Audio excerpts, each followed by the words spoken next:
Hey guys, it's me, Enzo, and welcome to my YouTube channel.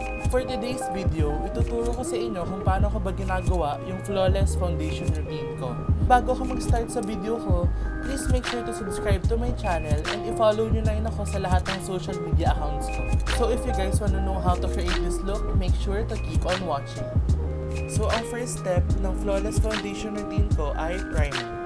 Ang gagamitin kong primer ay itong No Shine Mattifier by Quick Effects.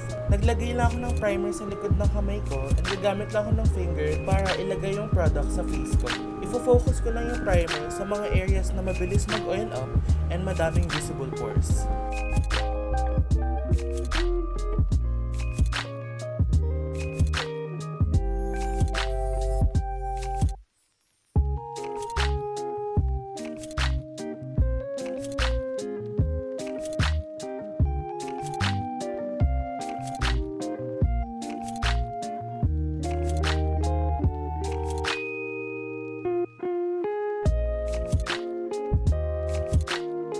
After natin mag-primer, ang susunod naman ay color corrector.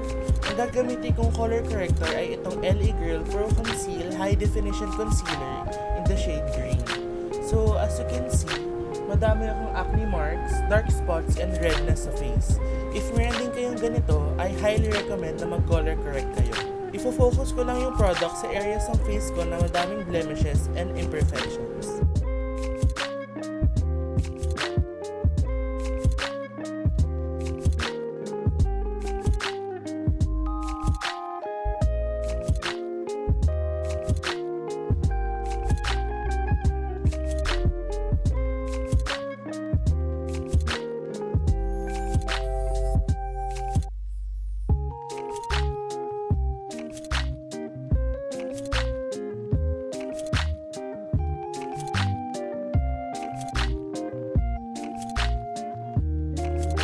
After ko mag-color corrector, kukuha lang ako ng beauty sponge para i-blend out yung product sa face.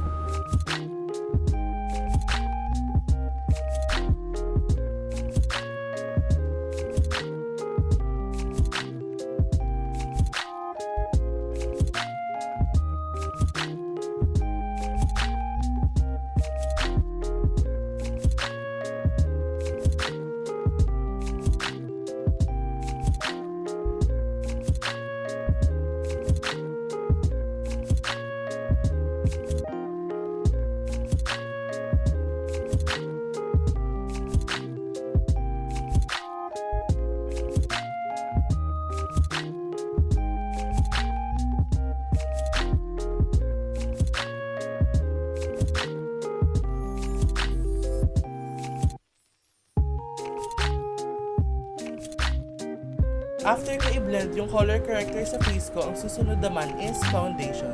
So ang gagamitin kong foundation ay itong Maybelline Super Stay Full Coverage Foundation in the shade 310 Sun Beige. Since full coverage tong foundation na to, gagamit lang ako ng 2 pumps for my whole face.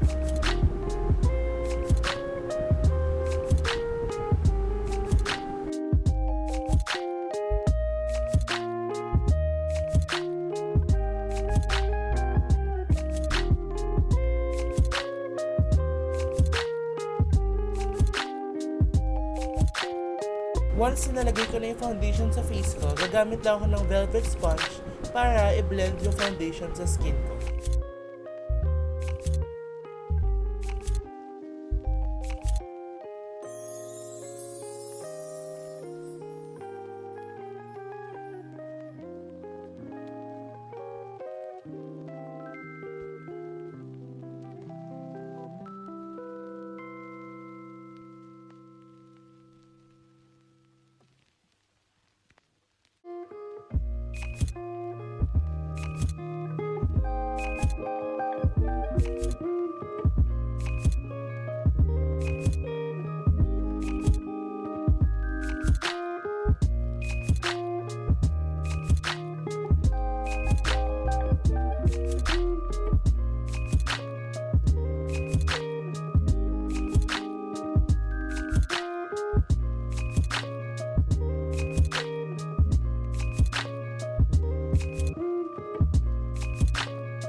after natin mag-foundation, ang susunod naman na step ay concealer.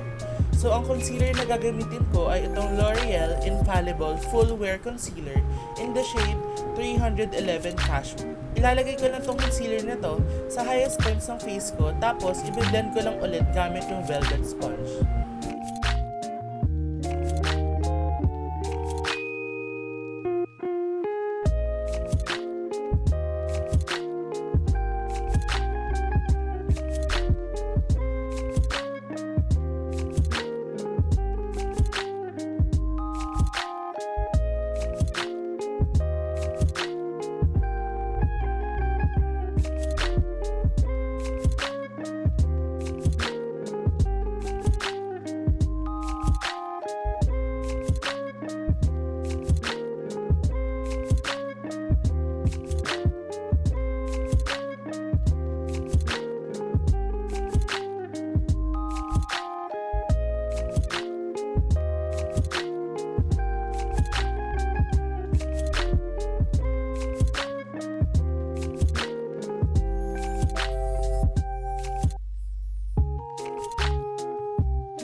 After nating i-blend yung concealer sa face natin, ang susunod naman is setting powder.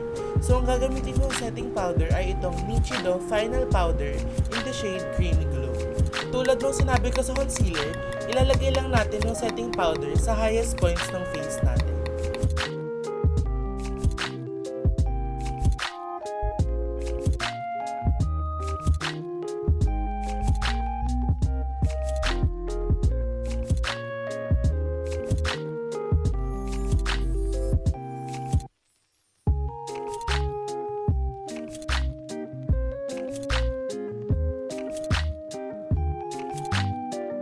After ko ilagay yung setting powder sa highest points ng face ko, kukuha naman ako ng malaking powder brush para i-dust off yung excess powders.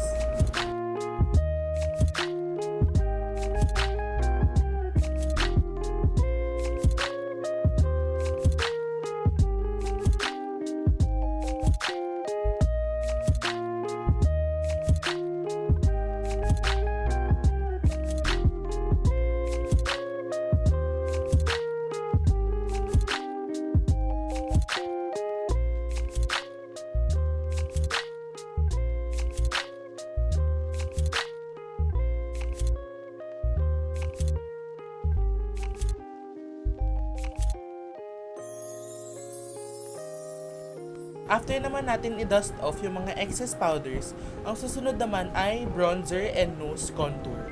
So, ang gagamitin kong pang bronzer and pang nose contour ay itong e.l.f. Cosmetics Contour Palette in Deep.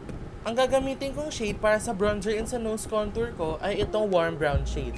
And gagamit din ako ng dalawang fluffy brush, isang maliit at isang malaki, para sa nose contour ko and sa outer perimeters ng face.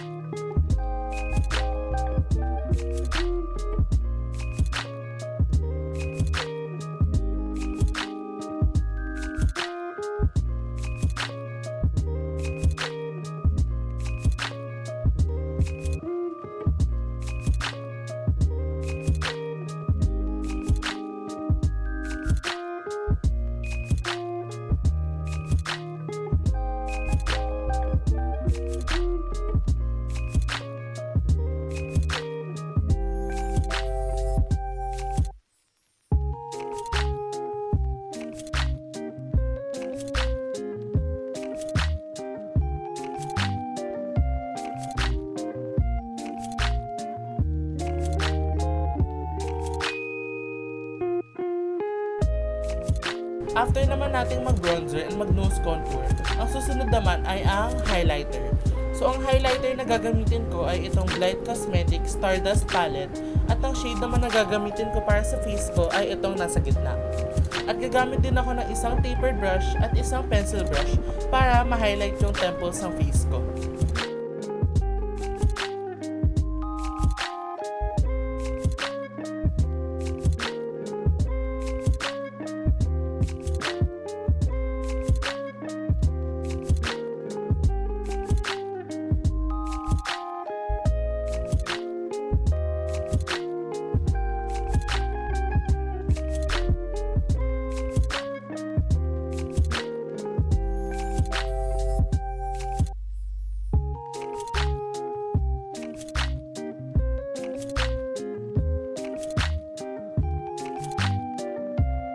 So this is the completed look. If you guys like this video, don't forget to give it a big thumbs up and make sure to subscribe to my channel to get notified whenever I post something new. Thank you so much for watching and I'll see you on my next video.